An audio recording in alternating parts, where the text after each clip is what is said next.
Me revoilà avec la suite et fin de mon histoire qui compte encore pas 2 mais 3 pages, comme vous pouvez le voir. 3 pages très très brouillon, hein, c'est tout enchevêtré comme d'habitude. Hein. J'aurais pu tout aussi bien faire 6 pages au lieu de 5, mais voilà, bon, bah, c'est fait, je ne vais pas recommencer. Allez, je vous lis ça si j'arrive à me relire. Voilà.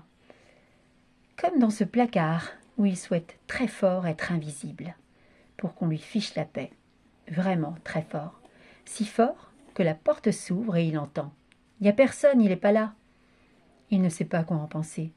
Impossible qu'on ne l'ait pas vu dans ce placard si petit. Il attend la sonnerie et sort quand il n'y a plus personne dans le couloir. Il regarde ses mains, il ne les voit pas. Il se regarde dans le miroir du couloir, il n'y a pas de reflet. Il est invisible. Il l'a tellement souhaité que c'est arrivé. Mais ça lui fait peur. Et s'il ne redevenait jamais visible? Et là, ses yeux apparaissent, puis son visage et tout son corps. Ça le perturbe toute la journée. Le lendemain, ça recommence. Chaque fois qu'il souhaite être invisible, ça marche. Bientôt, il s'en amuse. Il va lire les BD qu'il ne peut pas s'acheter au supermarché. L'homme de la sécurité voit les pages se tourner toutes seules. Il n'en parle à personne, on le prendrait pour un fou. Diego va au cinéma. Il fait toutes ces choses que ses parents ne peuvent pas lui payer.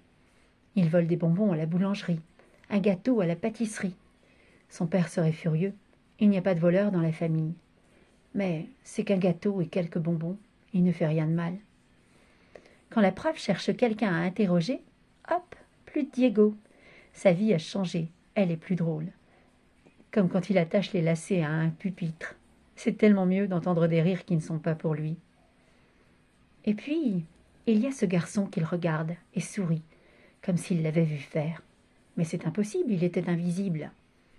Et là, le garçon ouvre sa main et lui montre une chose incroyable, une petite flamme qui brûle à l'intérieur. À la récré, Diego a peur que ce garçon aille dire aux autres ce qu'il a vu. Mais qui pourrait le croire? Le voilà qui approche. « Salut, je suis Bruno. Je suis comme toi. Je suis spécial, moi aussi. » Et Bruno, dont je vous raconterai l'histoire, lui montre cette flamme dans ses mains. C'est un autre gamin fantastique, comme Diego. Ces gamins qui voient ce que les autres ne voient pas. Bruno devient son ami, lui qui n'en a jamais eu. Il n'est plus ce garçon trop timide, il n'a plus peur de rien. Il a trouvé sa place dans sa famille. Lui aussi a un talent particulier, peu importe s'il ne peut pas en parler. Son ami Bruno sait. Bon, ben voilà, c'est pas une histoire géniale, hein, ça casse pas la baraque. C'est pour les gamins en plus plutôt. Mais bon, voilà mon histoire. Et j'en ai déjà une autre dans la tête, mais je le dis tout le temps, mais je vais essayer d'espacer un petit peu parce que vraiment, ouais, ça me fatigue quand même. J'adore ça, je ne m'arrêterai pas si je m'écoutais, hein, mais ça me fatigue énormément. Donc voilà. Je répondrai un petit peu plus tard à vos messages et ouais.